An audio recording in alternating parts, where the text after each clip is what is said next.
Welcome back to the Mini Brains of the CEO. I am your host, Simone Little, and I'm excited to have this conversation with you today. Today, we're going to be working through the phrase, if I want it done right, I gotta do it myself. How many times have you said that either out loud or internally, right?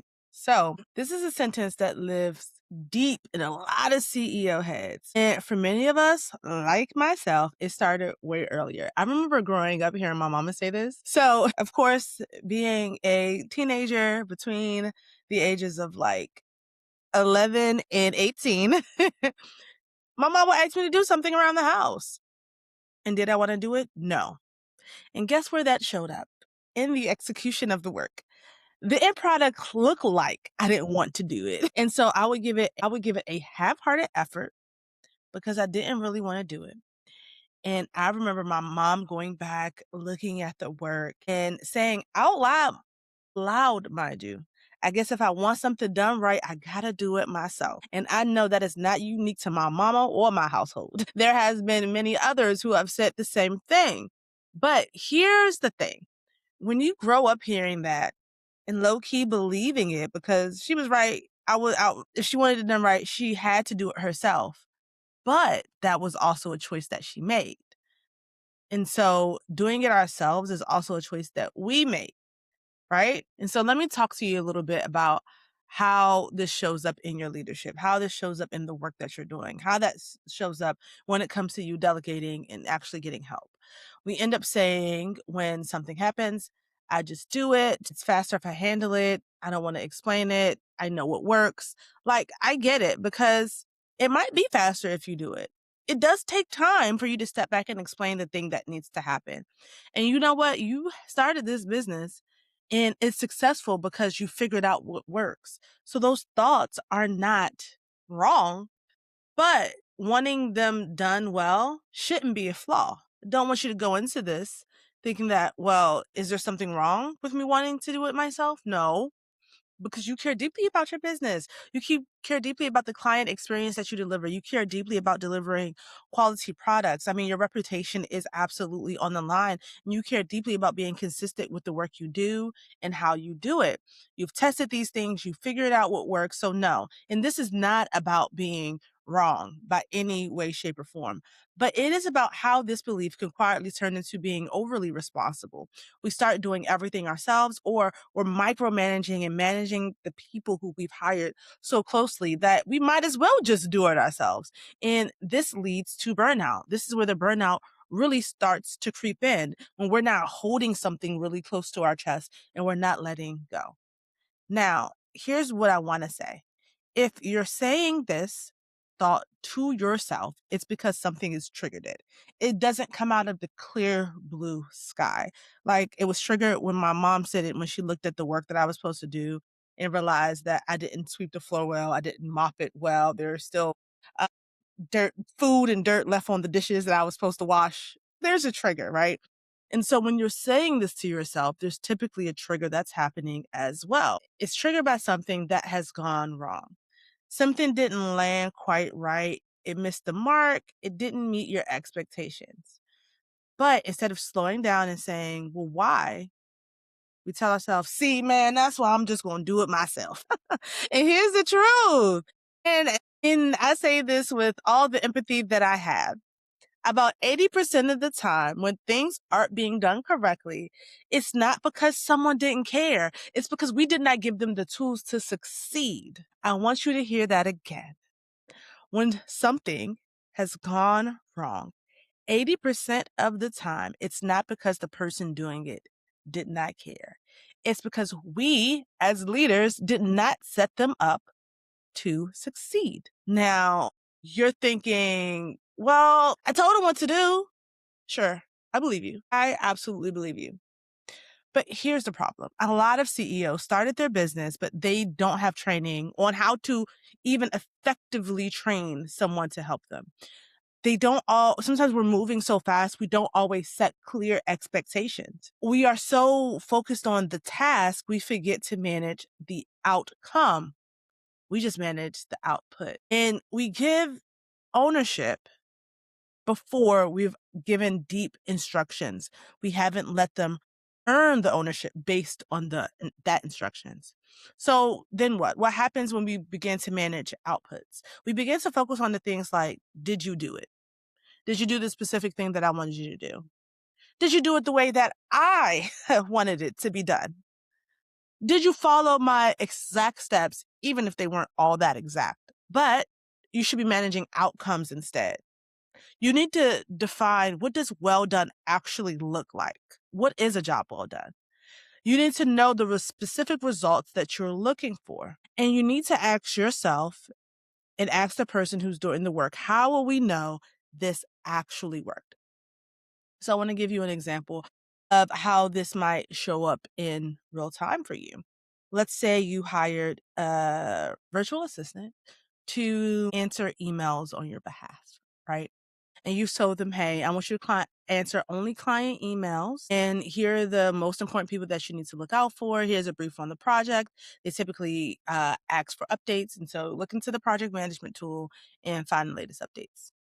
Well, what happens? Someone emails in, or they're emailing someone. They open up the email. They're asking for the latest update. Look in the project management system.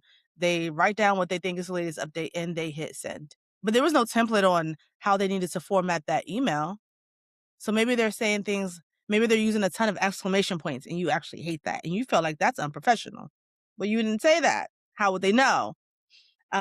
Perhaps you forgot to put the latest update inside of the project management system for them to pull from. There's no way for them to know, and you didn't tell them to check. They didn't think to check. And so now you're irritated because you're like, well, why didn't you check with me before you sent that email? You didn't give them that process. Why are you using so many exclamation marks? That is unprofessional. You didn't let them know that that was a standard within your company.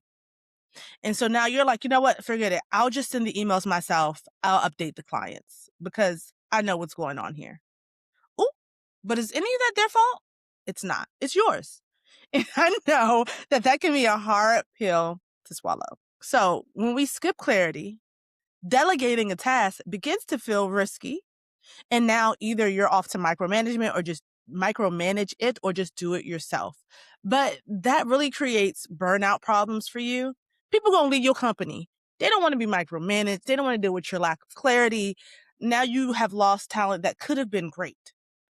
Your growth has plateaued because you're back to doing the things yourself, and your time and energy is finite. And now you start to resent the thing that you worked so hard to build, and that is your business. And let me tell you, this is how a business flatlines. This is how it stalls. This is how it plateaus. You have to learn how to not hold it all yourself. I don't want you to ask yourself, will this fall apart if I don't do it myself? Listen, you're going to say, yes, of course it's going to fall apart if I don't do it myself. But what I do want you to ask is, what do I need to do for it to be true that it won't fall apart without me? What do I need to give? Put the responsibility on you to give the things that you need to give so it doesn't fall apart. And I know this takes time. It takes time to figure out what you need to give. It takes time to train. It takes time to teach. But an investment in doing that for someone is going to pay out tenfold. Once they learn it, they get into a flow and they can document it and give it to somebody else as well, right? If you have kids, think about it this way.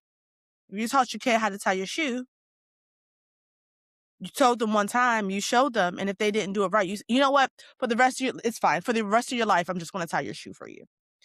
Nope, you ain't do it right. It keeps coming apart. The bunny ears are crooked. No more. Or you're just going to wear Velcro shoes for all your life. All your shoes need Velcro because you can't tie your shoe. We're done here. Do you keep giving them proper instructions on how to do it themselves? So guess what? Now you're no longer stalled to get out the door because your child doesn't have their shoes on and tied. It's expedited the process a little bit. And yes, you have to stop and pause to give them that proper training. But once they have it and they're used to doing it, 6 months down the road, you've cut 5 to 10 minutes out of your morning routine because they're doing it themselves and you're not teaching or doing it for them. And now you recaptured that 10 minutes to do something else for yourself. It is the same in your business. It is the same in your business. So delegation, it's not about letting things go blindly, but it's about helping to design what responsibility looks like, what outcome looks like. And this really applies no matter what type of person that you're working with within your business, whether it's a freelancer, an employee, a contractor, or even someone doing one-off work for you, like a photographer, a videographer, right? You want to do a few different things, all right? Here's the first thing that I want you to do. I want you to do step one, which is clarify the outcome, not the task, the outcome, all right? So you want to ask yourself, what does well done actually look like, and what problem is this supposed to actually solve? So let's take the photographer for an example, because managing and delegating tasks to someone that is not on your team can sometimes feel tricky. So you want to know what the outcome is. Say you have an event and you're hiring a photographer.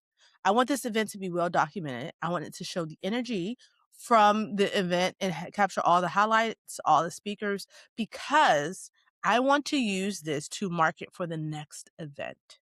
That is the outcome, to have the set of photos to market well for the next event.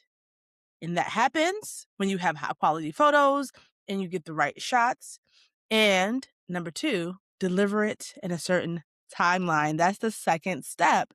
You need to clarify the timeline. So when does this outcome need to be delivered? If you're interviewing photographers and you know this one has a 12-week timeline to get you your edits back and this one has 4, don't hire the 12 expecting it to be 4 and then wonder why it takes so long and be like, my God, I made the wrong decision. You didn't.